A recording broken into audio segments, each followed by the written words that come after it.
Any left in you? No, we're not doing lefties today. I'm 43 years old, dude. All right, we'll go righty, bouncer, top left. Bouncer, I don't do bouncers. There we go, there's your top left. You didn't call it. I called it. Later.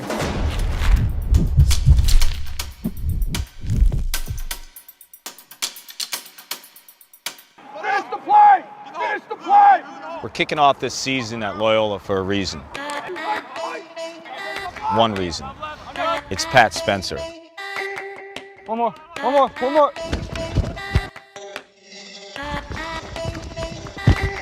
In my mind, he's unequivocally the best attackman in the country because he can shoot, he can feed, and he can dodge at an elite level.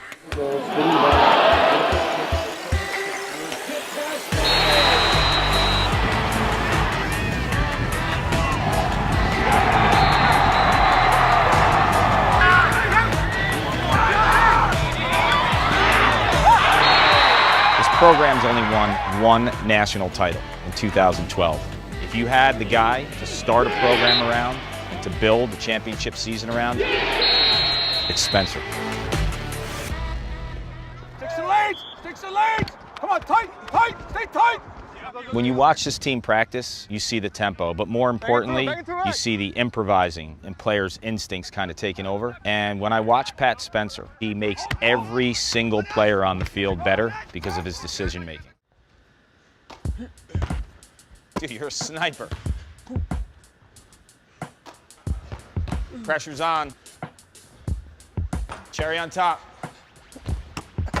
Who would you say the one guy out there, whether it's, you know, a retired NBA guy or a current superstar, that's hoop game is similar to your style? I try to take a lot from a lot of different guys' games. I mean, I know it's cliche, but I love the way LeBron plays the game. Yeah, he's got that passing mentality and making everyone around him better. So I'm going to ask you then, Jordan or LeBron?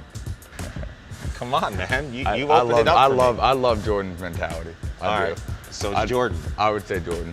Doesn't really care what anybody thinks. He's just a competitor at heart. So when I watch you play lacrosse, I almost see you playing basketball. So like from a one-on-one dodging standpoint, how do you kind of go through that process in your head from basketball split to lacrosse split and how they're similar? I think the moves are pretty similar. I do something that's pretty simple, and a split dodge is just 3-step split dodge, 1, 2, 3. It's kind of similar to a crossover in basketball, where you're just trying to get that defender off his line. So show it to me in basketball what you're talking about. There's like a hesitation or something there, right? Yeah, what is that? Like it's 1, 2, 3, trying to get that defender off your line and create that step. You almost want him to turn his hips twice. Exactly, yeah. I mean, if you just make one step and go, it's a lot easier to stay with the guy. Yep. A lot of it's based off the initial reaction of the defender. So, I mean, obviously you're not going to get him on a split dodge every time. So I can feel where he's at. When I make that split dodge, if I think he's still with me and I'm not going to get that step, I know I'm going to be able to roll back and eventually make a counter move to it. When you're on a basketball court or you're on a lacrosse field, you don't have like two moves that you're going to do, or you don't have a script. No.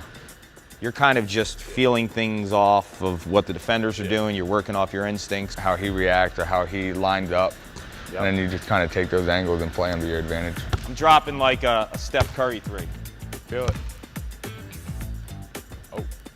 Oh! That's not even edited. Oh! If you could start with the ball anywhere on the field, where are you going? Probably dead center at X. I've noticed when you play basketball, you'll dribble kind of in front of me when I'm defending you. Yeah. You have a different kind of cradle in lacrosse where a lot of attackmen are trained to really have their stick right next to their head, arm out. I find that you attack straight up. What's the logic behind that? I think if you turn your back here, you lose a lot of the ability to make a play on that side of the ball. You're back to that side of the field. And it's a lot easier to defend a guy who's here, making one move this way. Now you're here, he's back to that whole side. I think if you square up, you have the ability to go either way. He has to honor you. There's times when I break down film on you, I say, wow, this kid's actually hanging his stick. So when defenders feel that the stick is inviting them to go after it, like what's your first step? Like it just depends on where it is. If they go for a quick quick check, poke check. A lot of times their weight's lunging at you, which allows for a quick counter move. So if they lunge at you that way, and then you can get by quick this way. So it just depends on where their weight is going. A lot like the hoop court when it was all in front of you. Yeah. Being at X or being on goal line extended, the whole offense is in front of you. So when you make that through pass, what are your steps progression-wise?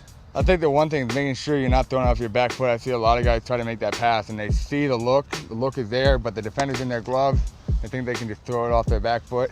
But the other thing is kind of putting it to space. It's like a quarterback, so when you're throwing it, that defender or that middy's not always right in the right spot. Yep. But kind of making that eye contact, knowing that he knows you're going to throw that skip ball, and kind of putting it in a position where he's going to be able to go get it and have a look at a step down. I've seen you on the gun. What are you hitting at now? Like 72, 73? Yeah, something like that. I think the fastest I hit's like 103 at a camp one time. You know, you and I talked about your shooting. That was one area that you wanted to really get better. Yeah. What have you done? So freshman year, no one really had a scout on you.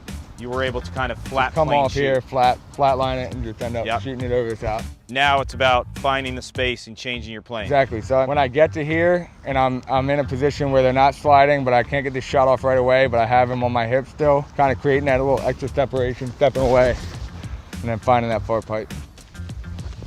So you want to get your hands away from your body, you mentioned? Yeah, I think a little bit working on my torque. How about when you develop this outside shot, what would be a good counter move? I think kind of the hitch a little bit, maybe getting Yep. underneath. But the other thing I want to work on is when I start to do that, that's where my tendency comes in to kind of hitch, and then I drop my hand here. Gotcha. I want to work on keeping those hands up a little bit. You drop your hands, you probably drop your shoulder, and you probably shoot Yeah, high. drop my hand here to drop to And kind you of probably shoot high or wide. Yeah. So a defender flies out at you there, then you have here. options. And keep it up. So something I got to work on, but it's a work in progress.